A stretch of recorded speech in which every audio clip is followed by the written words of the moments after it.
राधे राधे, जय श्री कृष्णा। आज के लाइव सेशन में आप सबका स्वागत है।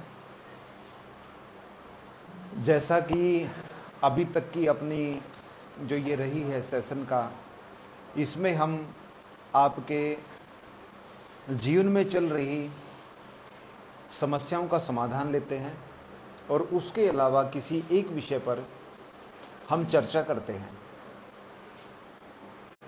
इसी कड़ी के अंदर आज हम जन्म कुंडली के नवम भाव की बात करेंगे कि जन्म कुंडली का नवम भाव कैसे हमारे जीवन के अंदर अपना प्रभाव डालता है। रिया अग्रवाल जी जुड़ गए हैं। रिया अग्रवाल जी, राधे राधे, जय श्री कृष्णा।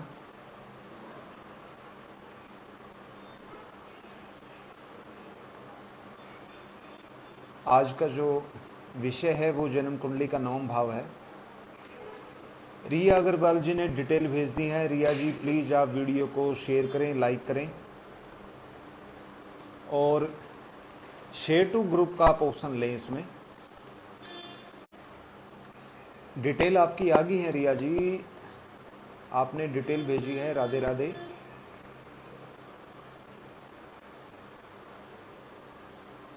प्रश्न भी आपने पूछ लिया है। अभी जल्दी आपके मैं प्रश्न का जवाब दूंगा। आज का जो हमारा विषय रहेगा चर्चा का, वो जन्म कुंडली का नवम भाव रहेगा। नवम भाव के अंदर कुछ तो विशेषता है जो ये अन्य भावों से अलग है। तेजीव जी जुड़ गए हैं। राधे राधे। सुरभि डोगरा जी, राधे राधे।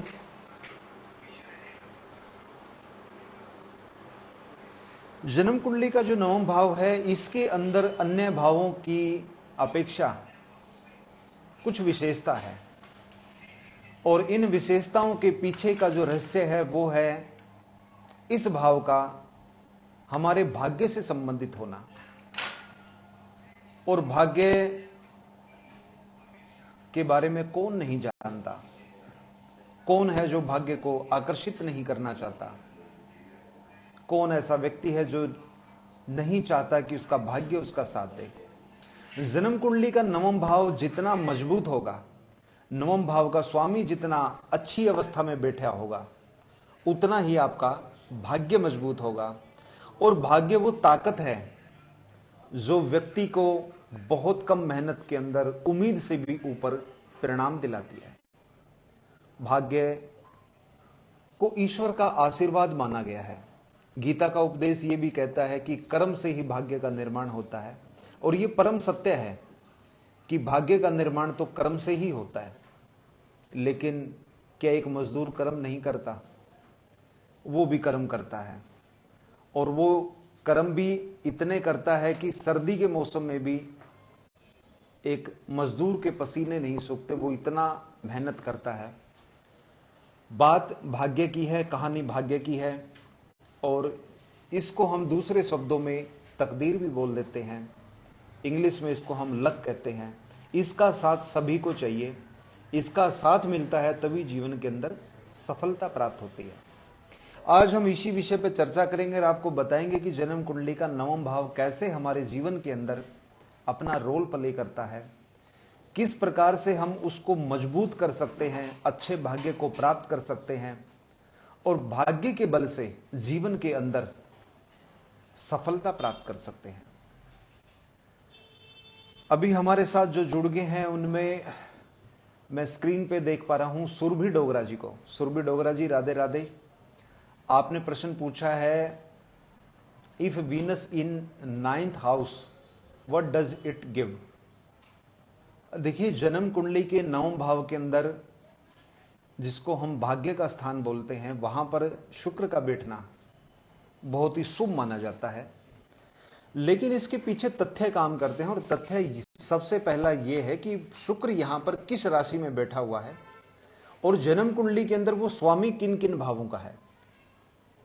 अगर जन्म कुंडली के अंदर कोई ग्रह अशुभ अवस्था में बैठा हुआ है, रिया अग्रवाल जी, राधे राधे, चाहे वो शुक्र ग्रह हो या कोई अन्य ग्रह क्यों ना हो, अगर वो जन्म कुंडली के अंदर अशुभ भाव का स्वामी है, तो वो अशुभ ही प्रभाव देगा।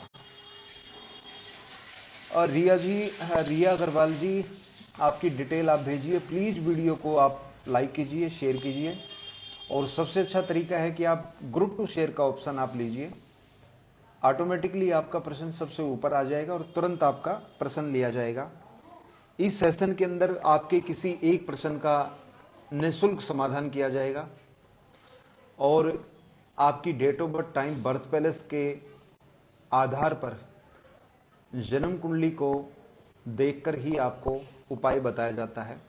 आपके जीवन के अंदर समस्या क्यों है, क्या उसका कारण है, उसके पीछे का रीजन क्या है, क्यों आपके जीवन के अंदर यह समस्या आई है, और कब इसका समाप्त होने का समय आएगा, कौन से हम उपाय और रेमेडीज कर सकते हैं जिससे इन उपायों को कंट्रोल किया जा सके, समाप्त किया जा सके।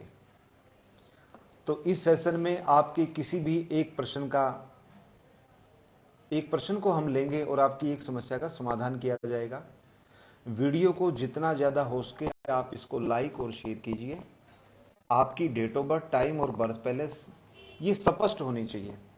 ऐसा नहीं कि टीम आपसे बार बार पूछती है कि आपका टाइम सुबह का है, दोपहर का। आप प्लीज टाइम के साथ में आप मेंशन कर दीजिए कि ये एएम है या पीएम है। उससे अपनी बात करने की जो स्पीड है वो बढ़ जाएगी, बीच का जो टाइम है वो हमारा स्पेंड नहीं होगा। तो आप अपनी date of birth, time, birth place और आपका क्वेश्चन आप ये क्लियर भेजिए, और एक ही क्वेश्चन आप भेजिए, क्योंकि यहां पर एक ही प्रश्न का आपको उत्तर दिया जाएगा। रिया अग्रवाल जी ने प्रश्न पूछा है, शादी कब तक होगी और मैरिज लाइफ कैसी रहेगी। और रिया जी, आपके जन्म कुंडली के अंदर जो ग्रहों की स्थिति संकेत दे रही है वो एक अच्छे और सुखद वैवाहिक जीवन को दर्शाती है। आपकी जन्म कुंडली के अंदर आप एक फीमेल हैं, तो बृहस्पति का रोल यहां पर बहुत ज्यादा रहेगा। बृहस्पति की स्थिति बहुत अच्छी है। हालांकि मंगल और शनि की युति और साथ में राहु का बैठना, क्योंकि मंगल आपके सप्तम भाव के स्वामी हैं, ये कुछ छोटे उतार चढ़ाव आपको जीवन के अंदर दे सकते हैं। लेकिन मैरिज लाइफ, वैवाहिक जीवन, दाम्पत्य जीवन और संतान, ये कुछ ऐसे पॉइंट होते हैं जिनके बारे में कभी भी एक कुंडली से स्पष्ट बातें बोलनी लगभग असंभव होती है। हां, प्रश्न के तौर पे जो आपने प्रश्न पूछा है, आपकी अगर मैं अकेले की जन्म कुंडली की बात करूं तो वैवाहिक जीवन को लेकर मंगल, राहु और शनि की एक युति जरूर अशुभ बनी हुई है। बाकी सभी ग्रह आपके लिए सुख प्रदान करने वाले हैं। तो वैवाहिक जीवन की अधिक जानकारी के लिए आप डिस्क्रिप्शन बॉक्स में दिए गए नंबर पर कॉन्टैक्ट करके आप अपने जीवन साथी के, अपने स्पाउस की डिटेल आप दे सकती हैं। तो वहां से फिर हम विश्लेषण करके आपको इस बारे में विस्तार से बताएंगे। आपकी कुंडली से सुखद वैवाहिक जीवन के योग हैं, आप निश्चित रहें। सुरभि डोगरा जी, राधे राधे। आपका प्रश्न आ गया है मेरे सामने। पठानकोट पंजाब से 12 जून 1993 11:30 AM आपने पूछा है, सर उपाय करवा लेंगे तो टिक जाएगी क्या दूसरी शादी, वैसे मिलेगा कैसा हस्बैंड, फाइनेंशियली कैसी रहेगी।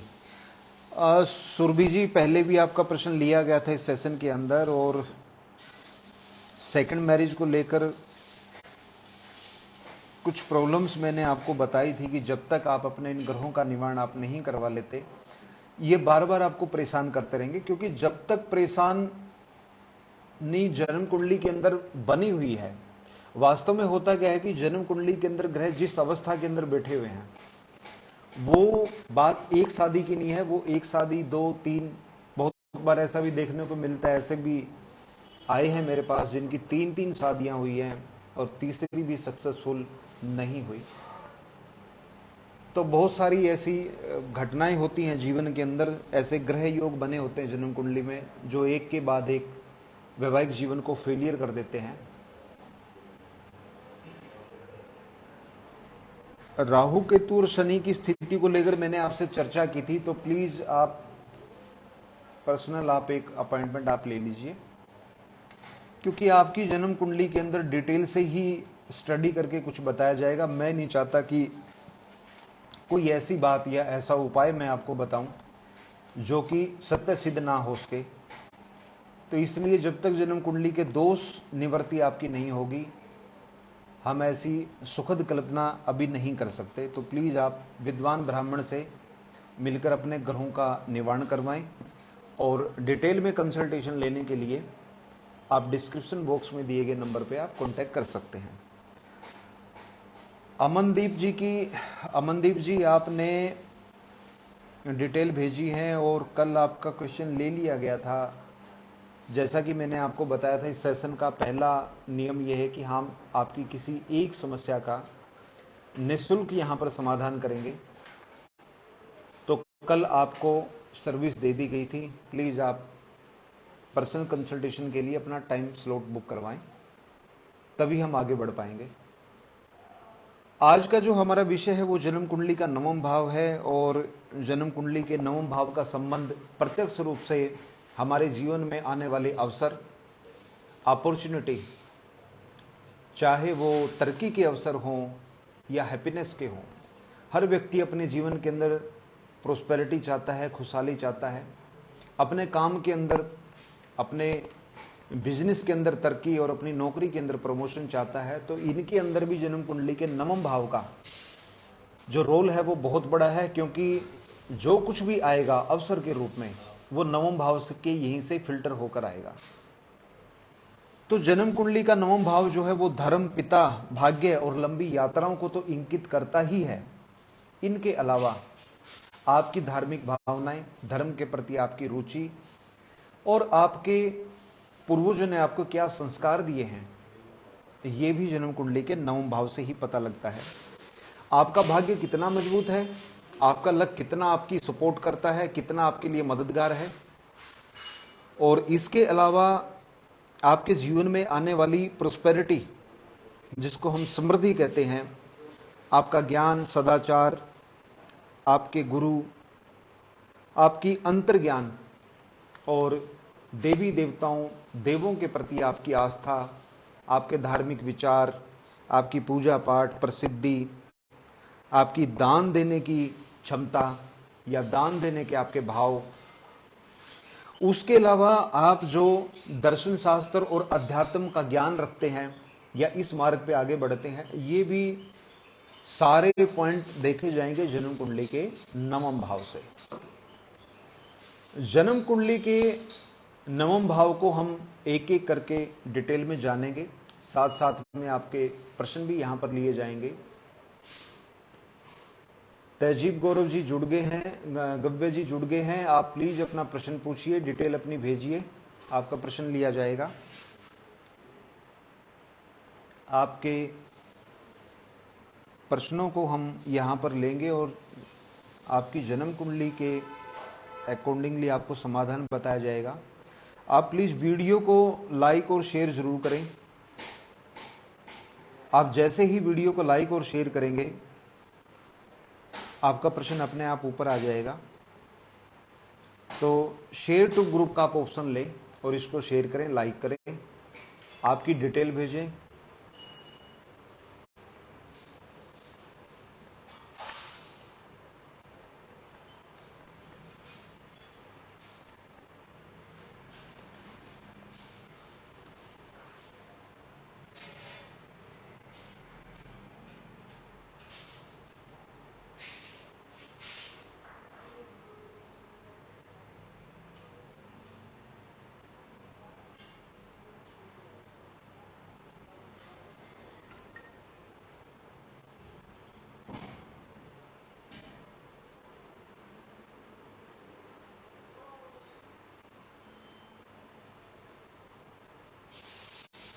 आज का जो हमारा विषय है वो जन्म कुंडली का नवम भाव है, उस पर भी हम बीच बीच में चर्चा करते रहेंगे।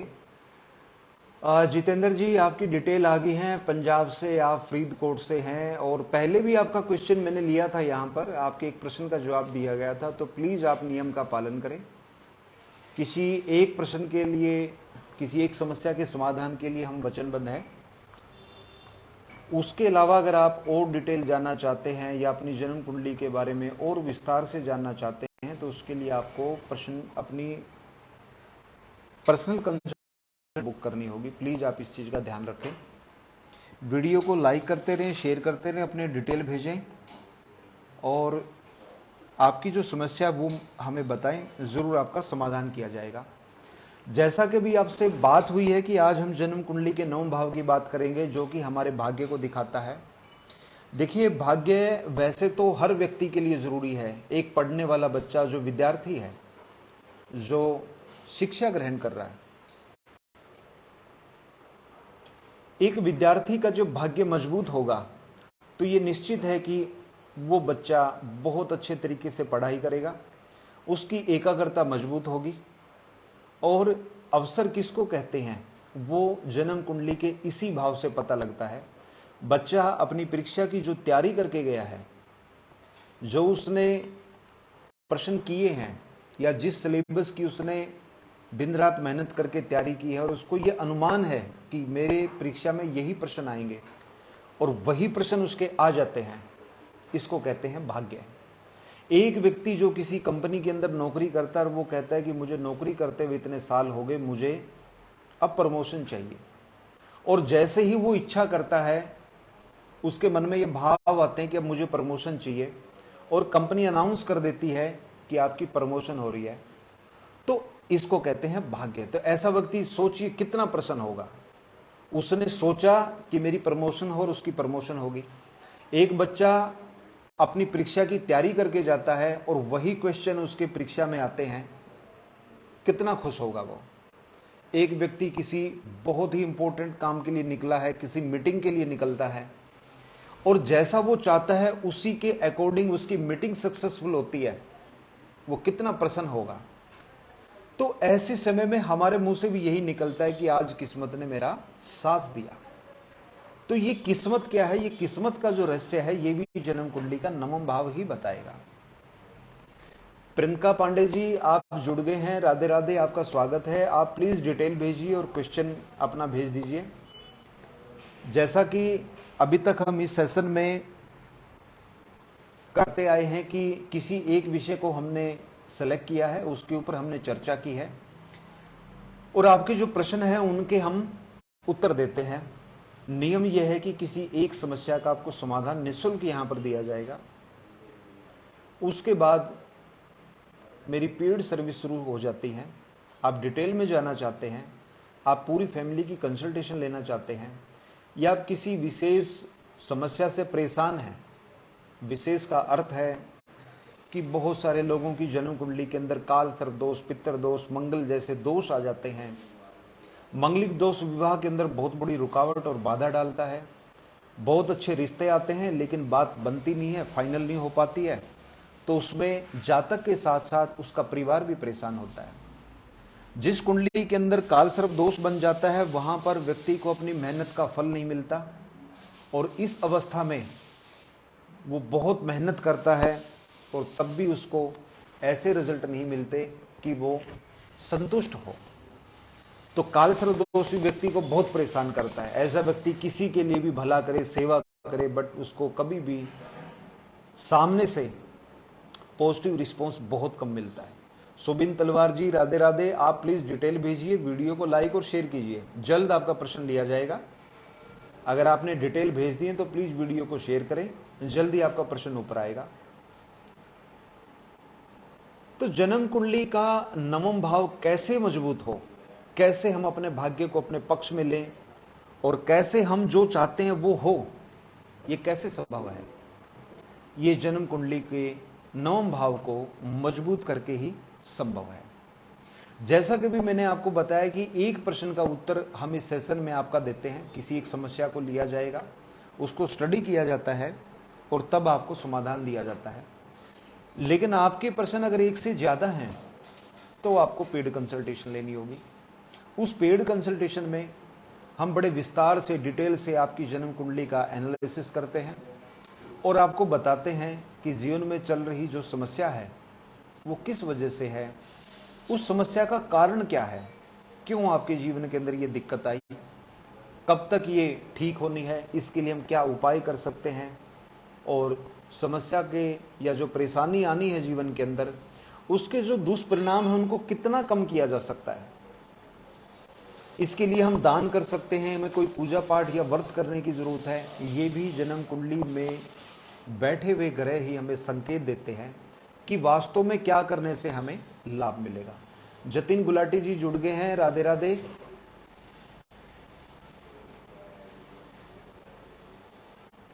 तो जिन लोगों की जन्म कुंडली में पितृ दोष है, कालसर्प दोष है, मंगलिक का योग है, शादी हो नहीं रही है, तो उनके लिए फिर हमें एक स्पेशल टाइम चाहिएगा, जिसमें हम लगभग आधा घंटा से लेकर 1 घंटे तक का हम टाइम देते हैं और बड़ी डिटेल से, बारीकी से जन्म कुंडली के सभी पहलुओं को स्टडी किया जाता है और उस निष्कर्ष पर पहुंच जाता है कि ये दिक्कतें क्यों आई हैं। लक्ष्य शौकीन जी राधे राधे। आप पूरी डिटेल भेजिए, आपने डेट ऑफ बर्थ भेजिए, आप प्लीज टाइम, बर्थ पैलेस भेजें और आपका क्या प्रश्न है, आप क्या जानना चाहते हैं वो भी जरा बताएं। उसी प्रकार से कामकाज को लेकर, परिवार को लेकर, बिजनेस को लेकर बहुत सारी दिक्कतें आती हैं। तो हर समस्या के लिए ऐसे संभव नहीं है कि हमने एक बार आपकी जन्म कुंडली को देखा, कोई भी उपाय बता दिया।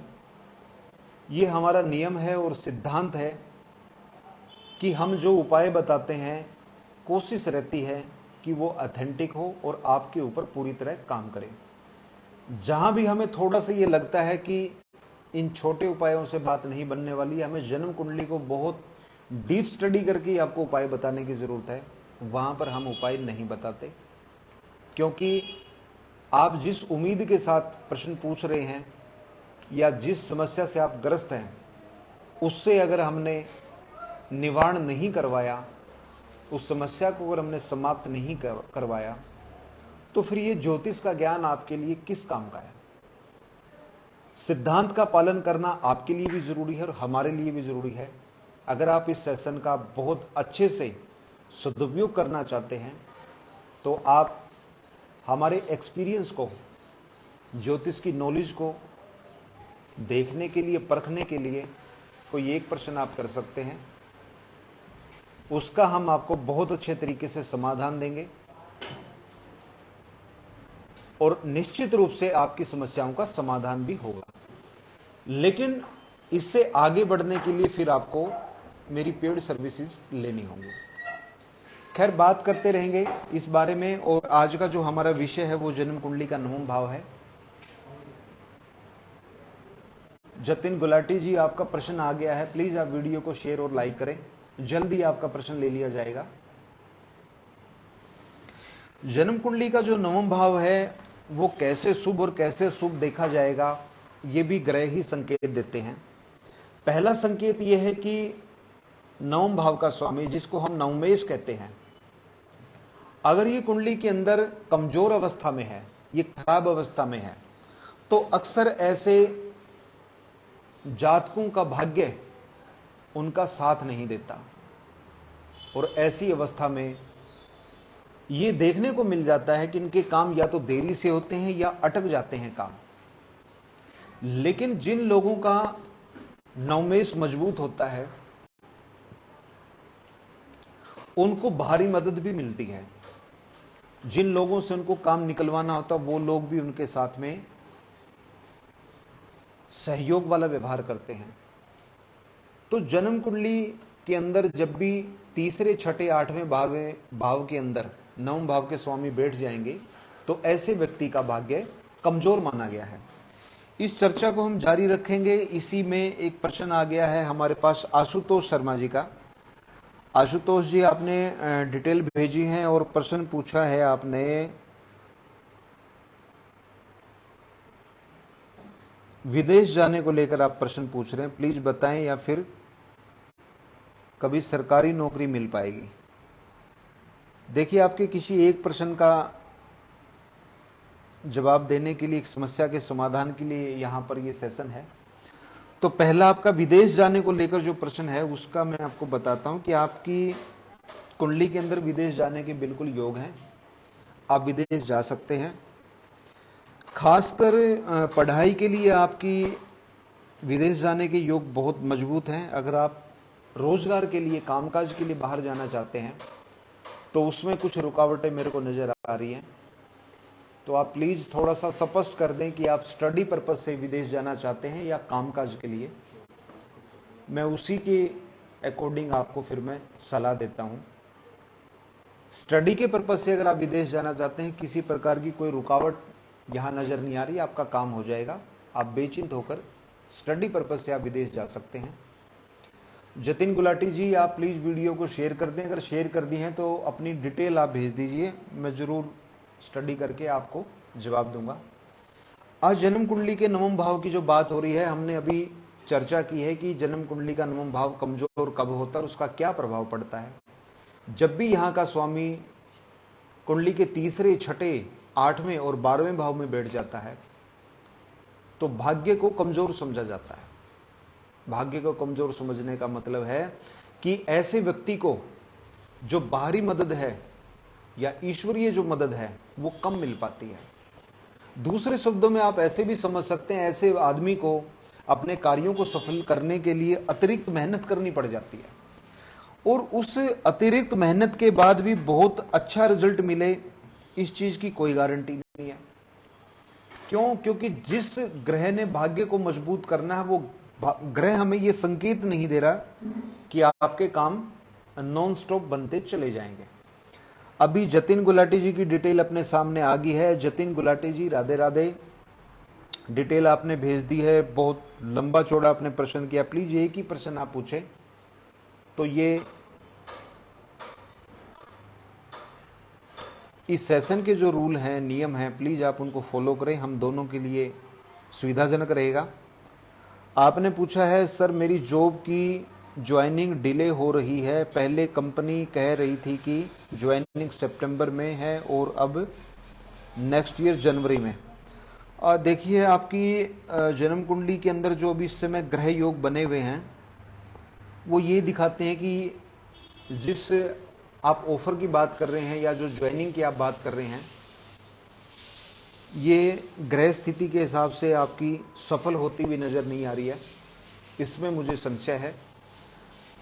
अगर आपका ये ऑफर बहुत अच्छा है, अच्छी कंपनी के अंदर जॉब लगी है, आपका पैकेज बहुत अच्छा है, आप नहीं चाहते कि ये ऑफर आपके हाथ से निकले, तो कुछ उपाय आप कर सकते हैं। और अगर आपको लगता है कि नहीं, कोई स्पेशल ये योग मेरे लिए नहीं है, तो आप अगले अवसर के लिए आप वेट करें, वो ज्यादा अच्छा रहेगा। उपाय के तौर पे हर शुक्रवार को गौ माता की सेवा करें, हरा चारा खिलाएं और छोटी बच्ची कन्याओं को कुछ न कुछ खाने के लिए आप जरूर दें। हर बुधवार, हर शुक्रवार। गाय की सेवा आपको शुक्रवार को करनी है। इसके अलावा 7 प्रकार का अनाज, गेहूं, चावल, जौ, ज्वार, बाजरा, मक्का, चना, कोई भी 7 आप अनाज आप ले सकते हैं। इन 7 प्रकार के अनाज को मिक्स करके रोजाना 1 मुट्ठी ऐसे डायरेक्टली या 2 घंटा पानी में भिगो के थोड़ी सॉफ्ट ये हो जाए, तब पक्षियों को डाल सकते हैं। ये तीनों ही उपाय इस नौकरी को लेने में या मिलने में आपके लिए काफी मददगार रहेंगे। तो आप ये उपाय कीजिए, आपको बहुत अच्छा लाभ मिलेगा। जैसा कि आज का हमारा विषय है जन्म कुंडली का नवम भाव, जो हमारे भाग्य से जुड़ा है, और हर व्यक्ति जितने भी प्रयास करता है, कोशिश करता है, वो अपने भाग्य के लिए करता है। अधिकतर लोग जो पूजा पाठ, व्रत, जब तब ध्यान करते हैं, वो किसी न किसी कामना के लिए करते हैं और कामना पूर्ति भी भाग्य से ही होती है। क्योंकि जो प्रथम सिद्धांत है वो कर्म का सिद्धांत है कि आप कर्म करेंगे तो आपको चीजें जरूर मिलेंगी।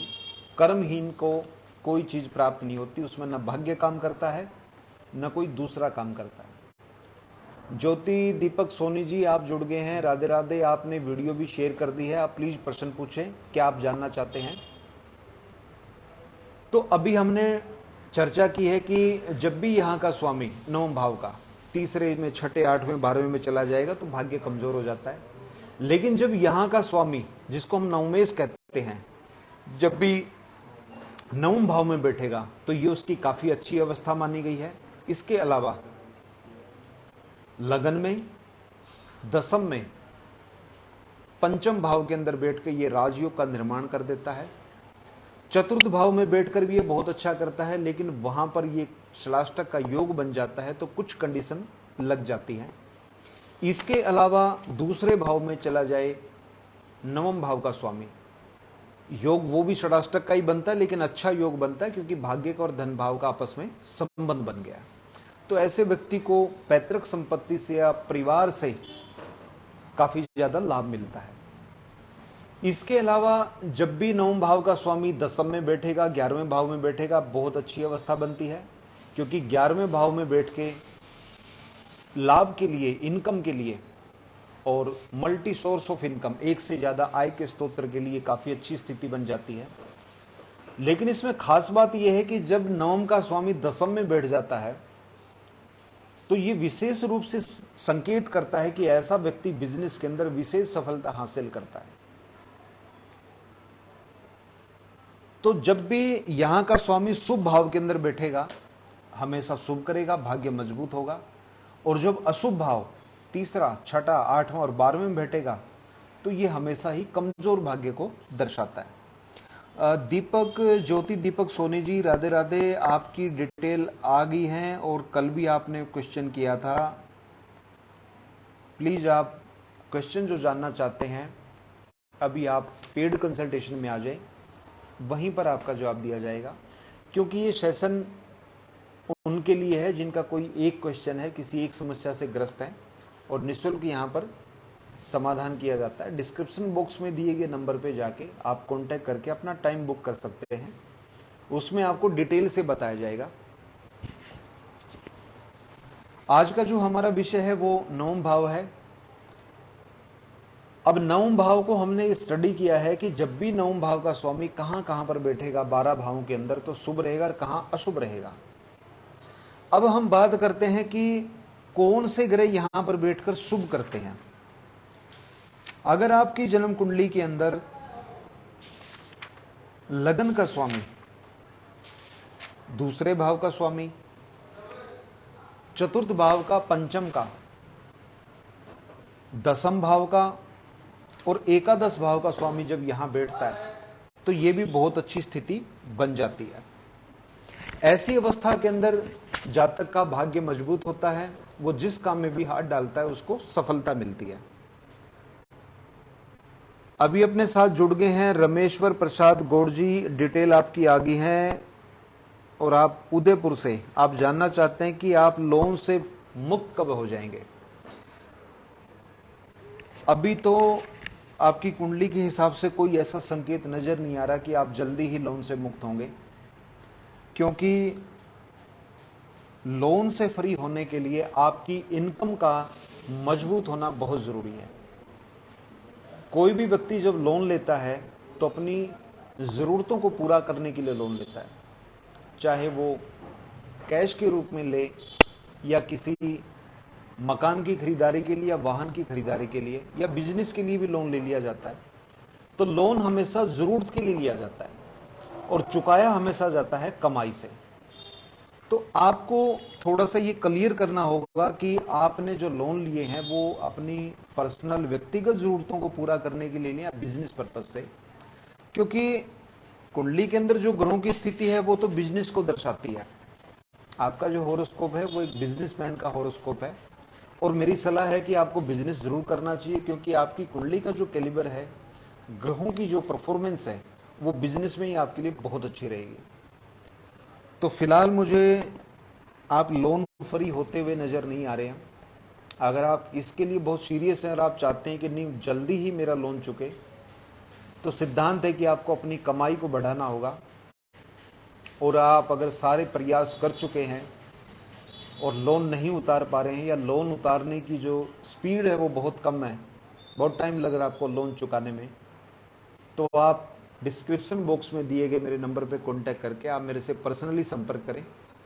मैं आपकी जन्म कुंडली का डिटेल एनालिसिस करके आपको बताऊंगा कि ये बहुत जल्द से जल्द कैसे चुक सकता है। ऐसे बहुत से हमारे अनुभव हैं। शाह अशमत जी जुड़ गए हैं, राधे राधे जी, कैसे हैं आप कुछ जानना चाहते हैं तो प्लीज अपनी डिटेल भेजें, अपना प्रश्न भेजें। वीडियो को मैक्सिमम आप लाइक और शेयर करें। शेयर टू ग्रो का ऑप्शन आप करेंगे तो मैक्सिमम लोगों तक पहुंचाने में आप सफल रहेंगे और ऑटोमेटिकली आपका प्रश्न सबसे पहले ले लिया जाएगा।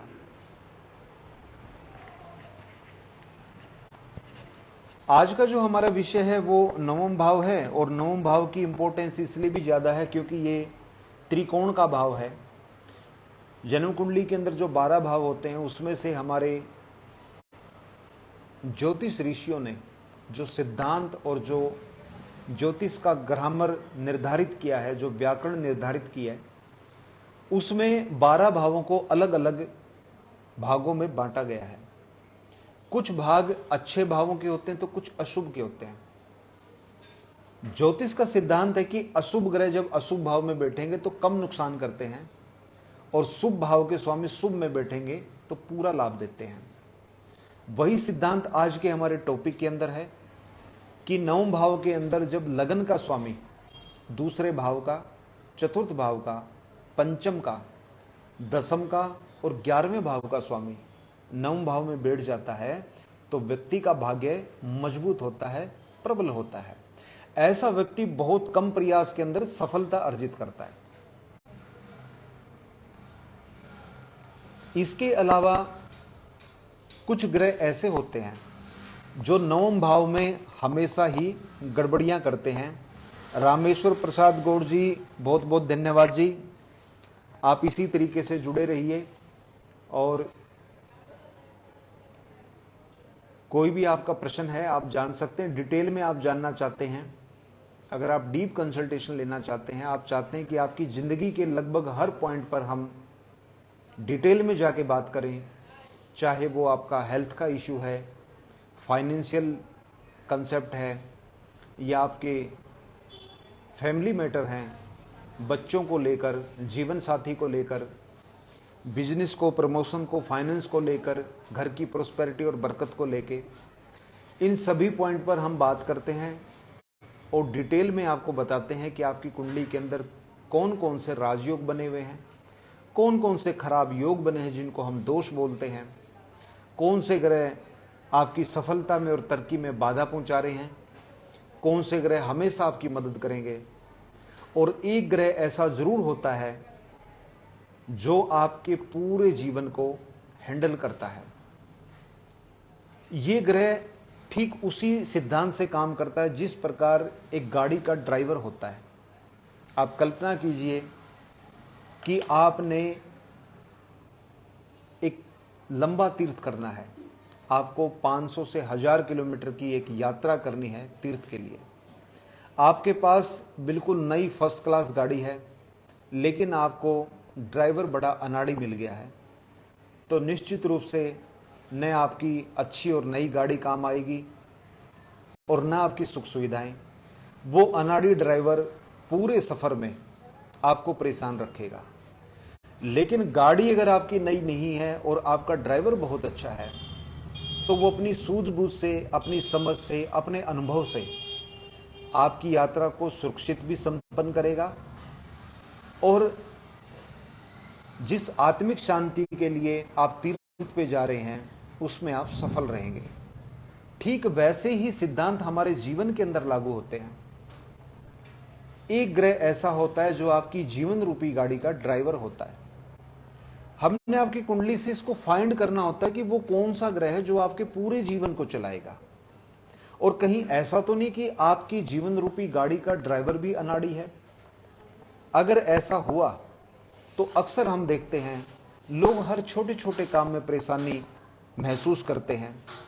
ज्योति दीपक सोनी जी का बीच में कमेंट आ गया है और ये डिटेल इन्होंने भेजी है। फिरोजा कितने रत्ती का पहनना है? कल आपने बताया था मुझे कि फिरोजा पहनो। ज्योति दीपक सोनी जी, प्लीज आपसे रिक्वेस्ट है कि आप एक बार अपनी डिटेल डिस्क्रिप्शन बॉक्स में दिए गए नंबर पे आप भेज दें। यहां पर भी टीम ने उस नंबर को चैट बॉक्स में डाल दिया है, तो इस नंबर पे एक बार अपनी डिटेल आप व्हाट्सएप कर दें तो हम एक बार कुंडली पे नजर डाल के आपको ये बताएंगे कि आपके लिए फिरोजा कितना इंपॉर्टेंट है, कितना जरूरी है, कितने रत्ती का पहनना है, किस क्वालिटी में पहनना है, वो सब आपको हम रिप्लाई करेंगे। तो प्लीज आप कॉल करें या व्हाट्सअप कर सकते हैं।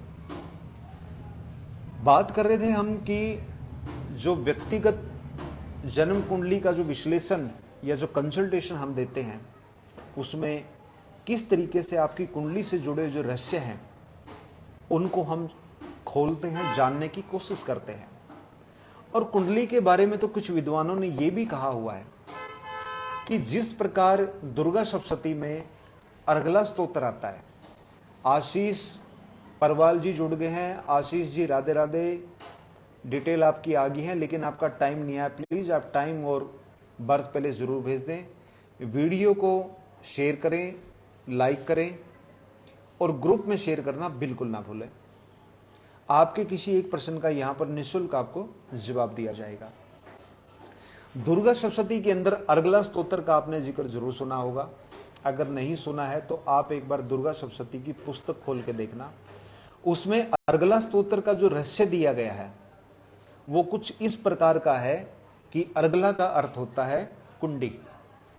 जैसे कुंडी लगा दी जाती है वैसे ही जितने भी सिद्ध मंत्र हैं, चमत्कारी पाठ हैं, इन सब को किलित कर दिया गया है।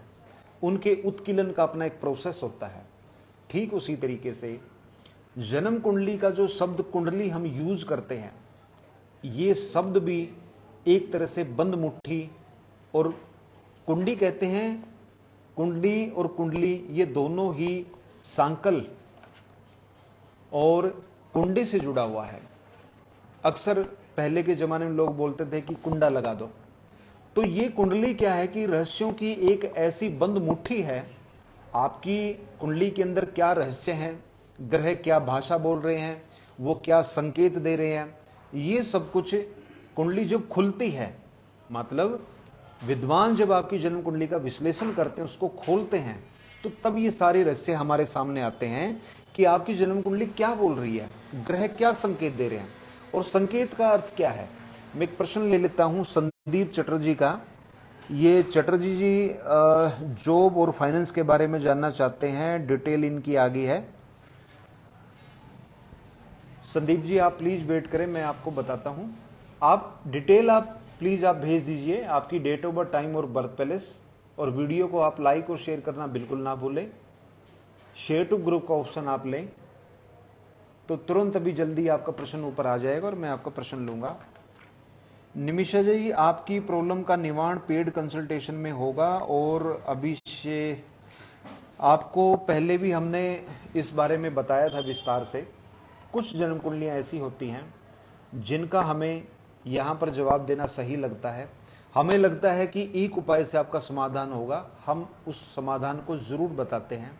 लेकिन जहां पर हमें लगता है कि एक उपाय से समाधान नहीं होना या इस कुंडली को हमने डीप स्टडी करना ही होगा, वहीं पर हम ये बातें बोलते हैं। और ऐसा नहीं, ये बातें आपके ही लिए भले के लिए हैं, क्योंकि जहां पर हमें बहुत गंभीरता से लेने की जरूरत होती है, वहां पर अगर हम इस तरीके की फॉर्मेलिटी करते हैं तो वो आपके लिए भी ठीक नहीं है। आशीष पोरवाल जी प्लीज फीलिंग निशा टू आशीष।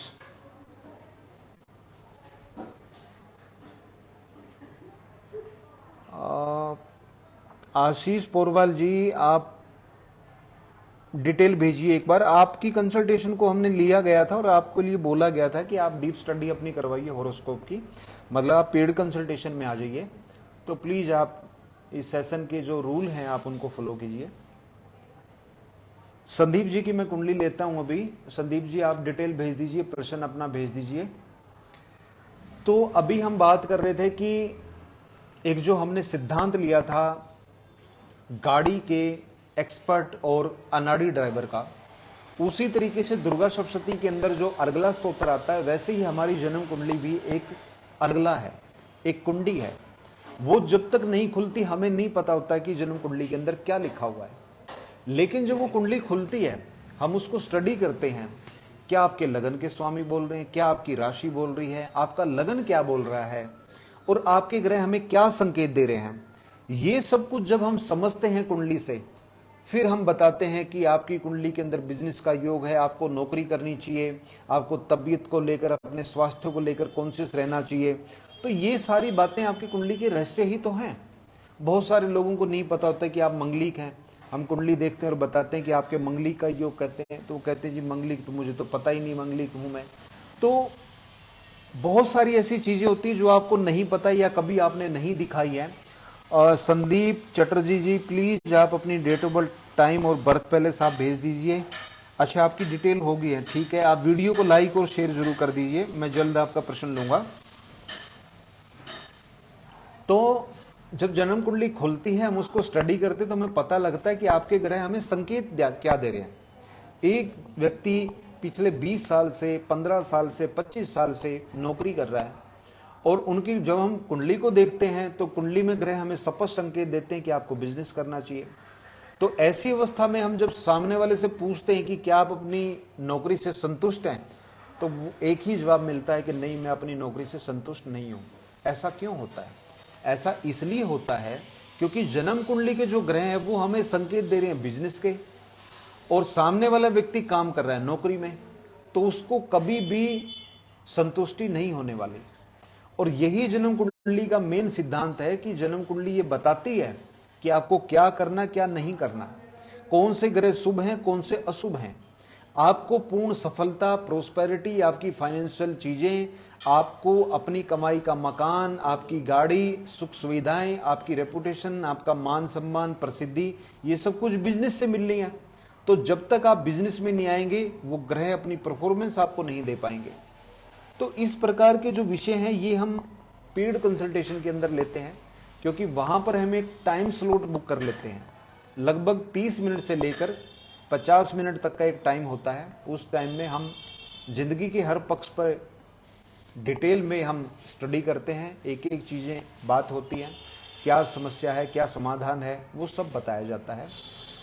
आज का जो हमारा विषय है वो जन्म कुंडली का नवम भाव है, इसको भी हम जारी रखेंगे। इसी दौरान हम संदीप चटर्जी जी का प्रश्न ले लेते हैं। ये जॉब और फाइनेंस के बारे में जानना चाहते हैं।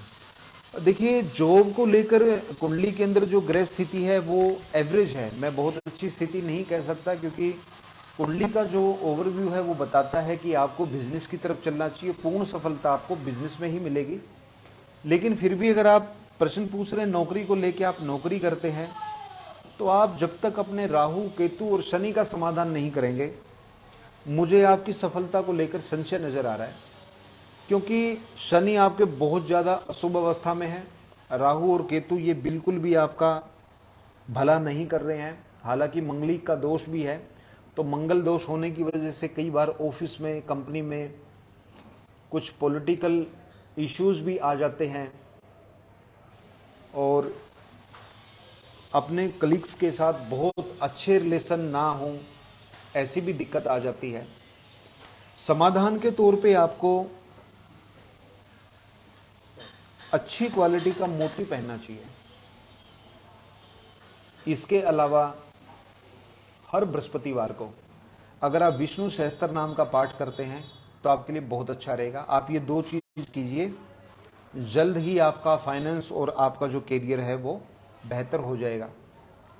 अभी प्रश्न आ गया हमारे सामने दीपक कुमार जी का। दीपक कुमार जी, राधे राधे। प्रश्न आपने पूछा है जॉब और फाइनेंस एंड लक। दिल्ली का आपका जन्म है, 1992 का। आपके फाइनेंस के जो हालात हैं वो तो ठीक रहेंगे, लेकिन ग्रहों की जो स्थिति है वो बहुत ज्यादा खर्च और बहुत ज्यादा व्यय आपके साथ लगातार बने रहे, ऐसी भी संभावनाएं बनती हैं। जिस ग्रह ने आपको भाग्य देना है वो ग्रह थोड़ा कमजोर अवस्था के अंदर बैठ गया, तो अपने भाग्य को मजबूत करने के लिए महिलाओं को विशेष रूप से मान सम्मान दें, गाय की सेवा करें। एक कालसर्प दोष का निवारण आप जरूर करवाएं, क्योंकि जब तक आपका ये जीवन के अंदर जो कालसर्प दोष घटित हो रहा है इसकी शांति नहीं होगी तब तक बात नहीं बनने वाली। बाकी अगर आप बिजनेस करते हैं तो फाइनेंस आपका ओवरऑल अच्छा रहेगा। अगर आप जॉब करते हैं तो फाइनेंशियल जो कंडीशन है वो आपके लिए सामान्य रहेगी, बहुत अच्छी मैं नहीं कह सकता। साथ में एक आपका प्रश्न है लक को लेकर, तो लक को लेकर जो संकेत है ग्रहों का वो ये है कि गाय की सेवा और महिलाओं को दिया गया सम्मान आपके भाग्य को जरूर मजबूत करेगा। आप इनको फॉलो कीजिए। आज का जो हमारा विषय था वो जन्म कुंडली का 9वां भाव है, और 9वां भाव हमारे भाग्य से जुड़ा, इसलिए ये हमारे लिए बहुत इंपॉर्टेंट है। इसको हम मजबूत कैसे करें? अगर हम कालपुरुष की कुंडली को लेते हैं तो जन्म कुंडली का जो 9वां भाव है वहां पर धनु राशि आती है, और वहां के जो स्वामी हैं वो बृहस्पति हैं।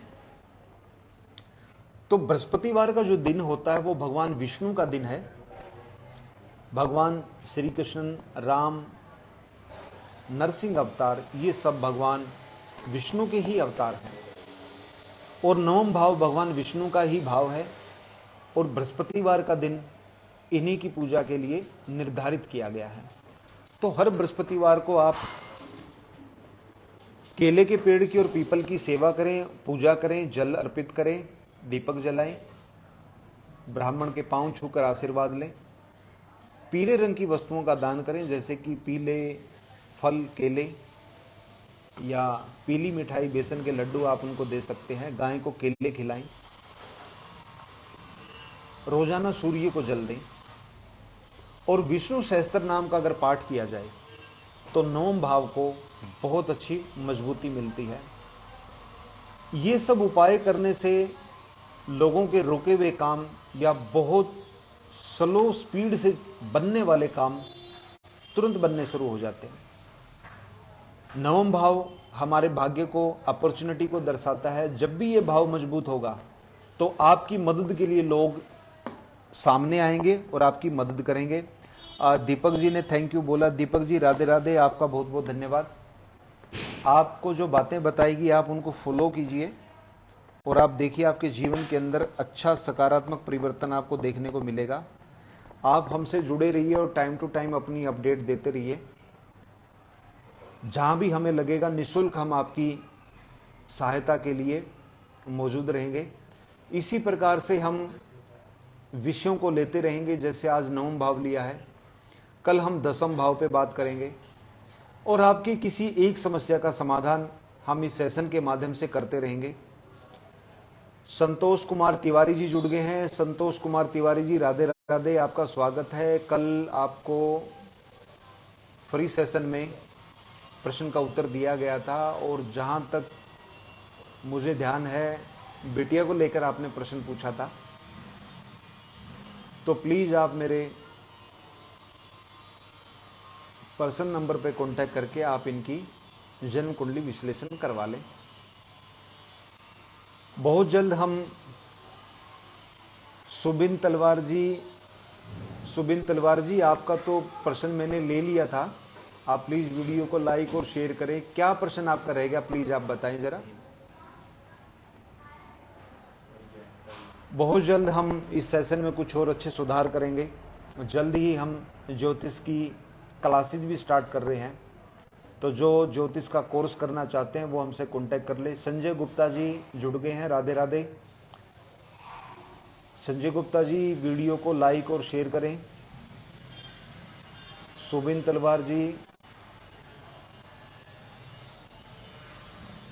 तलवार जी आपने पूछा can I become big actor. ये तो मैंने आपको जवाब कल दे दिया था कि आपकी कुंडली के अंदर क्या योग बनते हैं। जहां तक बुरे वक्त के अंत की बात है, मैंने कल एक आपको उपाय बताया था। प्लीज आप कल की वीडियो को भी देख सकते हैं पेज पे जाके, उसमें आपको मैंने एक उपाय बताया था। बहुत अच्छा उपाय है जो आपके ऊपर जरूर काम करेगा, आप उसको फॉलो कीजिए।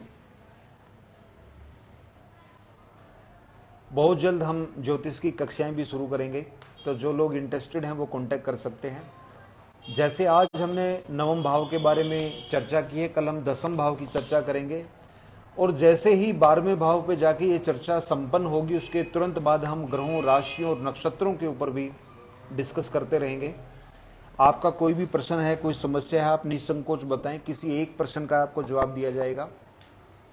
उसके बाद आप डिटेल में जाना चाहते हैं तो उसके लिए आपको टाइम बुक करना होगा। किसी को किसी प्रकार का कोई जेमस्टोन चाहिए, कोई रत्न चाहिए, रुद्राक्ष चाहिए, तो आप हमसे इस बारे में बात कर सकते हैं। आज कोशिश रही है कि सभी के प्रश्नों का उत्तर दे दिया गया है। कल हम फिर इसी समय रहेंगे एक नए विषय के साथ और आपके प्रश्नों का उत्तर देने के लिए। तब तक सभी को राधे राधे, जय श्री कृष्णा।